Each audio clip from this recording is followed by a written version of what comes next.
एक पुरानी बस्ती के कच्चे रास्तों के किनारे एक छोटा सा घर था, जहां हिना अपनी माजूर अम्मी और अब्बू के साथ रहती थी। दोनों के पांव जवाब दे चुके थे। घर की जिम्मेदारी एक कमजोर सी लड़की के कंधों पर थी। हिना सुबह फज्र के बाद कहूरान पढ़ती, फिर स्कूल चली जाती।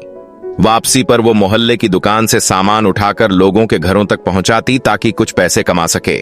उसके अब्बू कभी कभी नशे में सख्त बातें कर देते। हम पर बोझ बनकर क्यों बैठी हो, ये अल्फाज हिना के दिल को जख्मी करते, मगर वो खामोश रहती और रात को अल्लाह के हुजूर सजदा करके दुआ मांगती। एक रात बारिश के बाद आसमान साफ था।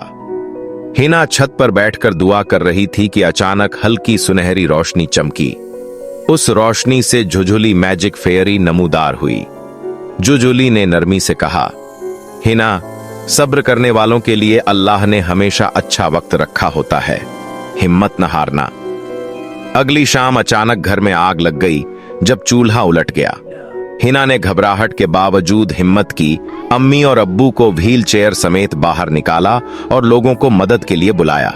उस दिन अब्बू की आंखें खुल गईं। वो रो पड़े।